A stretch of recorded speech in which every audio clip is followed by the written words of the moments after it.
शिव महापुराण की कथा कहती है, महाराज पूर्णिमा का जो चंद्र है वो विशाल का है और उस चंद्र की पूर्णता में हमारी अभिलाषाएं भी पूर्ण हो।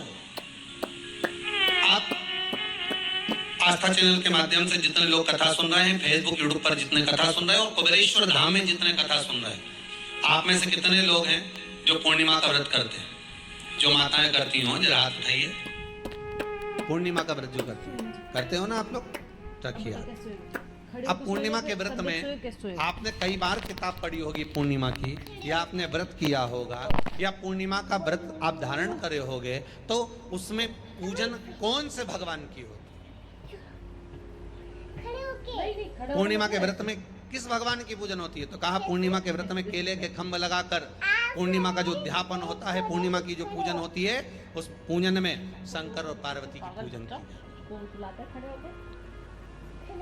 शिव और नारायण की पूजन करी जाए, शंकर और पार्वती का स्मरण किया। किसकी पूजन होती है? शिव पार्वती।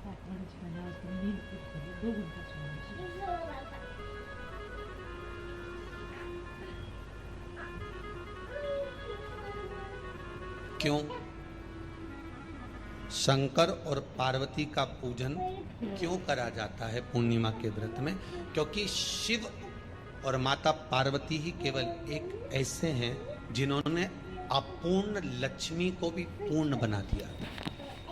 किसको पूर्ण बनाया है? लक्ष्मी। पूर्णिमा के दिन अगर आप शंकर भगवान को एक लोटा पानी अगर शिव को समर्पित कर रहे हो, श्वेत पुष्प को रखकर शंकर जी के ऊपर सफेद फूल को चढ़ाकर अगर एक लोटा जल भी, एक पात्र जल भी शंकर को समर्पित कर रहे हो, तो ये लक्ष्मी के लिए ही तो कर रहे हो। और कौन सी लक्ष्मी? पूर्ण लक्ष्मी। पूर्ण लक्ष्मी। आपको पहले भी कथा में कहा, एक बार भगवान विष्णु के सामने लक्ष्मी मैया ने बहुत तेज स्वर में कह दिया था, नारायण, दुनिया के लोग आपका नाम जपते हैं, दुनिया के लोग नारायण नारायण कहते हैं, दुनिया के लोग आपका भजन करते हैं, पर सत्य मायने में कहूं ना तो मेरे बिना दुनिया के लोगों की नहीं चल सकती, मेरे बिना दुनिया नहीं चल सकती, संसार मेरे बिना नहीं चल सकता। भगवान विष्णु ने कहा, ये तो गलत है लक्ष्मी आपका कहना। एक दिन लक्ष्मी को अहंकार आ गया, अहंकार के संबोधन जब माता लक्ष्मी करने लगी तो भगवान उसी समय पर भगवान विष्णु को क्रोध आ गया और भगवान विष्णु ने कह दिया, लक्ष्मी तू इतनी बड़ी बड़ी बात कहती है कि तेरे बिना नहीं रह सकती संसार। मैं तुझे कहता हूं लक्ष्मी, तू अपूर्ण है, तू अपूर्ण है, तू पूर्ण कब हो गई?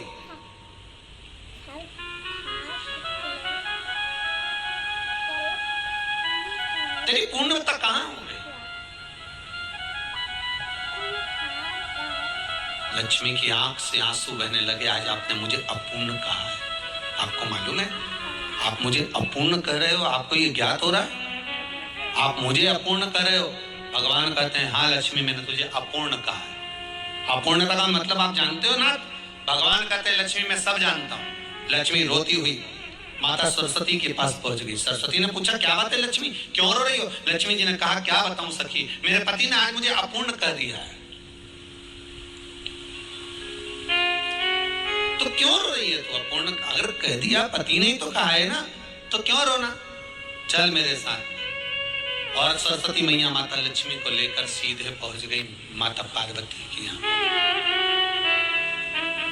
माता पार्वती के यहाँ जब पहुंची है, माता पार्वती जी ने लक्ष्मी जी को देखा और सरस्वती को देखा तो पूछा कि बात क्या है, क्या हो गया ऐसा, क्या हुआ, क्या है ऐसा जो तुम दोनों आज मेरे पास में आई? क्या हुआ? पार्वती जी कुछ बोलती, शिव जी का ध्यान माता सरस्वती की ओर और लक्ष्मी की ओर गया और भगवान शंकर जान गए कि आज भगवान नारायण ने लक्ष्मी जी को अपूर्ण कहा है। अब देखें माता पार्वती क्या कर सकती है, इसको पूर्ण बनाने के लिए करेगी क्या? क्या हुआ? माता सरस्वती जी बोली, लक्ष्मी को अपूर्ण कर दिया। अपूर्ण कर दिया? हाँ, तो क्या सोचना उसके लिए? इसको मैं अभी पूर्ण बना देती हूँ। माता जगत जननी पार्वती ने गोदी में विराजमान गणेश जी को उठाया और उठाकर लक्ष्मी जी की गोद में दे दिया। ले लक्ष्मी, आज से तू पूर्ण हो गई। लक्ष्मी, आज से तू पूर्ण है। गोदी में जब तक संतान नहीं है तो नारी को लोग अपूर्ण समझते हैं। पर माता पार्वती जी ने संपूर्ण ब्रह्मांड में एक सिद्धता प्रदान कर दी कि अपने गोदी के लाल को, अपने गोदी के पुत्र को माता ने लक्ष्मी की गोद में देकर लक्ष्मी को पूर्ण बना दिया। वो दिन कौन सा था? पूर्णिमा का दिन था। पूर्णिमा के कितने व्रत होते हैं? बोलते जाओ, जरा जल्दी जल्दी बोलो। पूर्णिमा के नारियों को, स्त्रियों को अखंड सौभाग्य के लिए, जो नारी बेधव्य नहीं होना चाहती है उस नारी को पूर्णिमा के कितने व्रत करना चाहिए? जिस नारी की यहाँ संतान नहीं हो, औलाद नहीं हो, उसको पूर्णिमा के कितने व्रत करना चाहिए?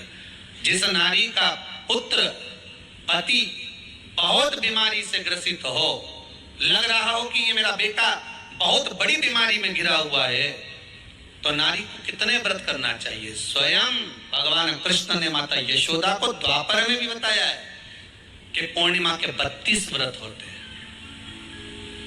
कितने व्रत होते हैं? 32।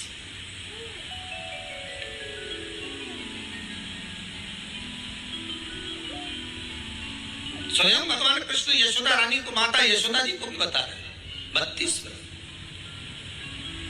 अब आपको किसी ने बता दिया होगा कि 8 कर लो, 7 कर लो, 6 कर लो, 12 कर लो, इसलिए आपने बोला कि 12 कर लीजिए, 32 कर लीजिए। अरे यहाँ तो द्वापर की कथा भी कहती है। यशोदा जी ने एक बार भगवान कृष्ण को रोक कर कह दिया, ए कन्हैया रुको। कन्हैया बोले, बोलो माँ क्या बात है? कन्हैया जरा रुकिए, इधर आओ जरा। भगवान कृष्ण आए। हाँ माँ बोलिए। किस जगह का प्रसंग है ये? जिस समय पर राधा रानी कुरुक्षेत्र में नंद बाबा और यशोदा जी को लेकर, श्री शिवाय नमस्तुभयम। दोस्तों, कुरुक्षेत्र के कुंड में, ब्रह्म सरोवर में स्नान कराने के लिए लेकर जाती है ग्रहण का समय पर। और जब भगवान कृष्ण उस कुरुक्षेत्र के उस सरोवर में स्नान करने आते हैं, तब यशोदा जी ने अपने लाला से प्रश्न किया, पूछा है,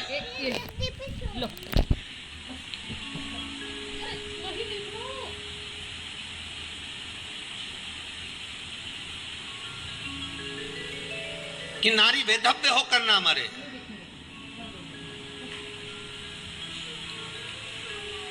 उसका पति कोई रोग से ग्रसित ना हो, उसका पुत्र किसी रोग में ना पड़े।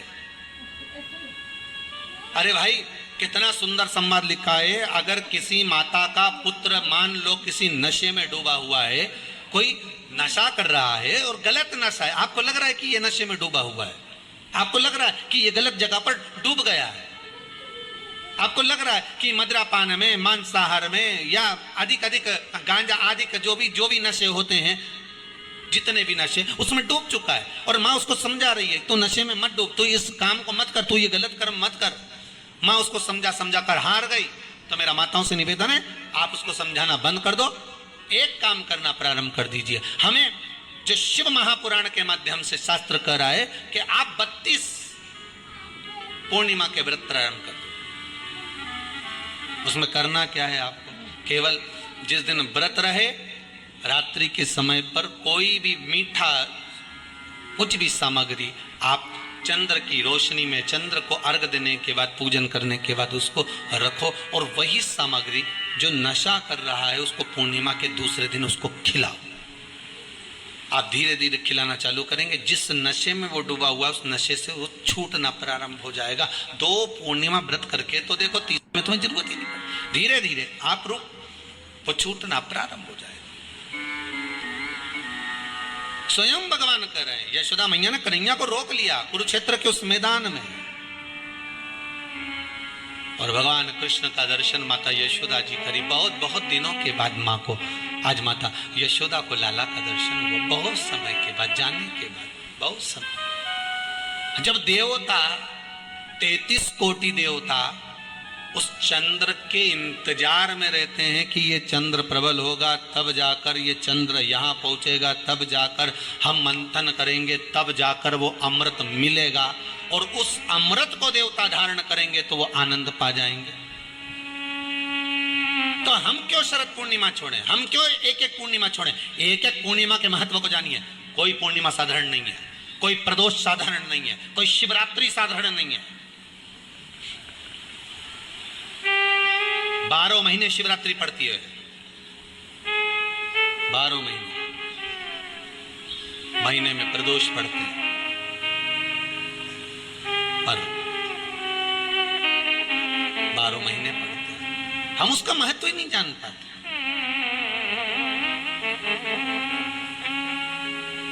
कौन से प्रदोष पर क्या करना है, कौन सी पूर्णिमा को क्या धारण करना है, कौन सी शिवरात्रि पर। कई लोगों को तो यहाँ तक नहीं मालूम था कि भाई श्रावण के महीने में भी शिवरात्रि आती है। वो तो बस लोगों के कि शिवरात्रि का पूजन हुआ, तो उसका स्मरण क्यों छोड़े हम? अगर ये वेद और शास्त्र ब्राह्मणों को दिए गए हैं, ये वेद और शास्त्र विद्वज्जन को दिए गए हैं, तो इसका स्मरण होना चाहिए कि हम निकाल कर जनमानस तक ये चीज पहुंचाएं कि हमें इस दिन ये पूजन करना है। उसका स्मरण होना चाहिए।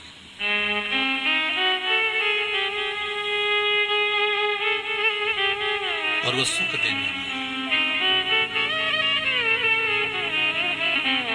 भगवान कृष्ण से यशोदा जी ने पूछा तो भगवान कृष्ण ने कहा, मां, पूर्णिमा का व्रत अगर नारी 32 पूर्णिमा धारण कर लेती है तो वो नारी बेधव्य होकर नहीं जाती।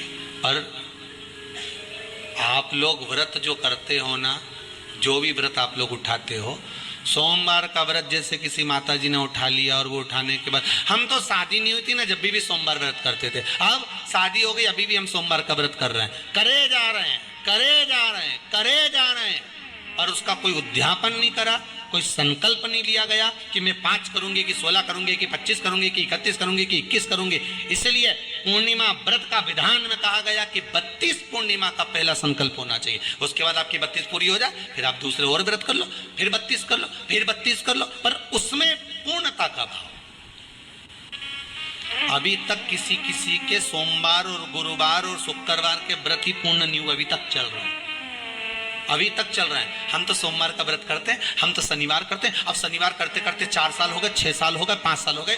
भगवान को तो थोड़ा बहुत कुछ खिला पिला के उनको एक बार तो विश्राम दे। ये जितनी पूर्णिमा के व्रत हैं, जितने 12 महीने जो पूर्णिमा पड़ती है, पूनम पड़ती है, ये भले दुनिया के लोग कहते हैं कि ये भगवान राधा और कृष्ण से संबंध रखते हैं, सीता राम जी से संबंध रखते हैं, राम और कृष्ण से संबंध रखते हैं, पर इनका यदि सही संबंध समझा जाए, इनके सही संबंध का यदि स्मरण करा जाए, इनके सही संबंधों का यदि वर्णन किया जाए, तो शिव और चंद्रमा के जो मिलन का केंद्र बिंदु है वही पूर्णिमा है। केवल एक पूर्णिमा वहीं तक नहीं रही कि भगवान कृष्ण और राधा जी ने रास किया। भगवान कृष्ण और राधा जी रास कर रहे हैं, केवल पूर्णिमा वहीं तक सीमित नहीं रही। केवल वहीं तक उसकी सीमितता नहीं है। एक बात ध्यान रखिएगा, यदि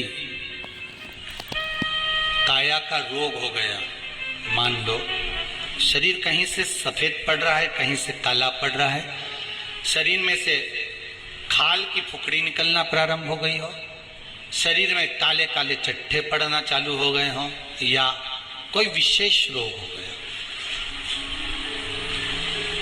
कोई विशेष शरीर में रोग है, बीमारी है, काया बेकार हो रही है, तो सीधी सीधी बात शिव महापुराण की कथा कहती है, सुंदर आनंद में श्रवण कर कर आप अपने जीवन को, ये पूर्णिमा शिव महापुराण की कथा की पूर्णिमा आ रही है, कुछ नहीं करना, पीपल का एक पत्ता, उस पत्ते पर थोड़ा सा चावल, थोड़ा सा चावल, पूर्णिमा की रात्रि को अपने हाथ में लेकर अपने नयनों से लगाकर शरीर पर से स्वयं उतारकर उसको दरवाजे के पास रख दीजिए। पूर्णिमा की रात्रि को पूर्ण होने पर उस चावल को दूसरे दिन सूंघ कर बहते हुए पानी में डाल दीजिए। महाराज कितने भी रोग से ग्रसित हो गए, पीपल का एक पत्ता 52,000 ब्राह्मण की साक्षी कराता है। महाराज बहुत ध्यान देना, पीपल के वृक्ष में स्वयं नारायण का, मेरे कृष्ण का वास है।